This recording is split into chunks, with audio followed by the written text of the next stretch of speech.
With Daring Faith, Chapter 5, Life in Belfast. Amy had to return home from boarding school after 3 years because her family no longer had enough money to pay for her schooling. For that same reason they had left Millsisle and moved to Belfast, hoping that there they could find work that would pay better. Now Amy got to spend more time with her father, a godly man who made a great impression on her. One day Mrs. Carmichael said, "Amy, dear, I do so want to get you a nice dress. Here you are, already 16, and you don't have a single really nice dress." "Mother, I would love to go to parties in an elegant dress, but I'm afraid that might not be wise, now that you and Father don't have much money." "Fiddlesticks! We have enough money to buy our girl a dress. Let's at least go look in the store. I'm sure we'll see something you'll like, and I'm sure you'll look just stunning in it." As soon as they reached the shop, the dress in the window made Amy draw in her breath. It was a beautiful, rich, royal blue. "Oh, Mother, if there were any color of dress—" "Yes, yes, dear, let's try it on." The dress fit Amy beautifully and complimented her brown eyes and hair, but still she was worried. "I just hate to think of your spending this money on me yet. Maybe in a year, when I'm 17, you'll have more money, and this won't be so costly for you. I can easily wait." But in the spring of 1885, when Amy was 17, an unexpected tragedy hit the Carmichael home. Mr. Carmichael contracted a serious case of pneumonia. His family realized that he was extremely ill. "Catherine," he whispered to his wife one day, "seeing my faith looks up to thee."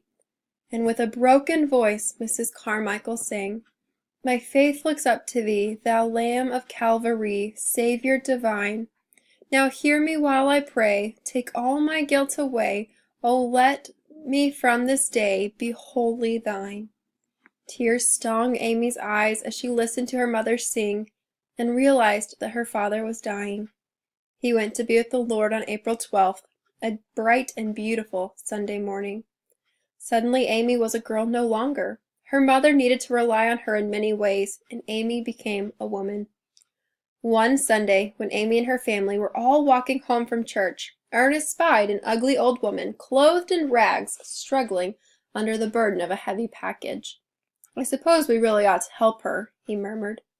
"Yes, we really should," Amy answered, and she and Ernest and Alfred strode up to the woman. Ernest took the package, and Amy and Alfred each lent the woman an arm to support her. Together, this way, they all four continued up the street. Suddenly, Amy realized that the other people returning from church, were looking at her, watching her act as if this ugly old woman were someone she actually knew. And here they were, helping this woman carry a package, working on the Sabbath day. Amy's face burned with humiliation and indignation. A damp, chilly wind blew the old woman's rags against Amy's clean Sunday clothes, and she suddenly wondered why she had felt the pity to help her. She wanted to run away. They passed one of the city fountains, and then in a flash Amy seemed to hear the words of 1 Corinthians 3. "Now, if any man build upon this foundation gold, silver, precious stones, wood, hay, stubble, every man's work shall be made manifest, for the day he shall declare it, because it shall be revealed by fire, and the fire shall try every man's work of what sort it is. If any man's work shall be burned, he shall suffer loss." Amy jumped. No one was around. All the same fountain, the same old woman, the same people looking with surprise at the little group. But not everything was quite the same. Now Amy's heart, rather than her face, burned with shame and humiliation. She knew that she had not done this service for the right reason. This work would not abide. But please God, the work that she did for him from now on would abide. Amy so wanted to serve Jesus that she began to teach little children around Belfast whenever she could get them into groups.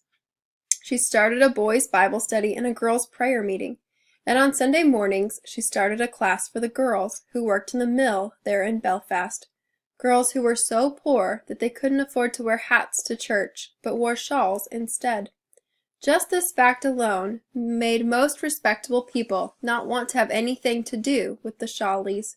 But Amy Carmichael realized that they needed the Lord as much as anyone, and she ventured to train them in His holy word by holding Bible studies with them.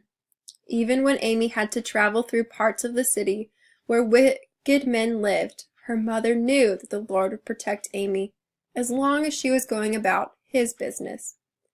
The dirty, sinful way of life that Amy saw when she visited the mill girls made her heart ache.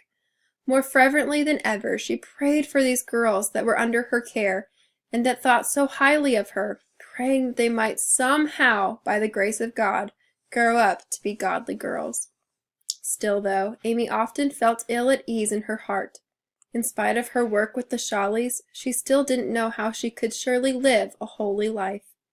In 1886, when she was 18, Amy visited some friends in Glasgow, Scotland. There she attended a series of meetings. At one of those meetings, someone helped her to realize what a holy life really meant. But when she got home, she was at first too shy to tell Mother about it. "Amy," Mother said one day, "you're 18 now. I would like to take you out to at least buy some material for a nice dress." They went down to the shop once again, and as they had so many months ago and looked through the windows, one store had a bolt of beautiful blue cloth, and of course the two ladies went in there. But all of a sudden a pang shot through Amy. "Mother," she whispered urgently, "I can't do this." "Can't? But why not, dear?" "I can't tell you just now, but I feel that I mustn't get a party dress." "Here we are, ladies," the red-faced, bespectacled shopman answered. He was carrying several bolts of cloth, most of them varying shades of blue. "This is some of the best material I have." "We're terribly sorry for troubling you," Mrs. Carmichael began. "But we just realized that we cannot buy any material," Amy finished. The shopman looked on in perplexed amazement as the two embarrassed ladies hurried out of the shop.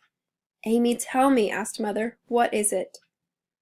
"Oh, Mother, I didn't tell you about a meeting that I went to in Glasgow. I was searching, trying so hard to figure out how to live a holy life. Even with all the work I was doing for the Lord, I still didn't feel holy. I prayed that the Lord would use one of the messages to help me, but none of the messages seemed to speak to me, somehow. But then at the end, a man got up to pray, and he prayed, 'O Lord, we know that Thou art able to keep us from falling.' And in that second, I understood the meaning of the holy life. It is a life in which the Lord holds me up. I don't hold myself up. And it made such a difference in my thinking that even at lunch, when someone complained about the mutton chops, I thought, whatever does it matter about mutton chops? The Lord is able to keep us from falling. And ever since then, my life has seemed different. And now, I just know I can't get another dress. As much as I love you and want to please you, material things aren't as important to me as before. I feel that the Lord wants something more for me, though I don't know what it is just yet."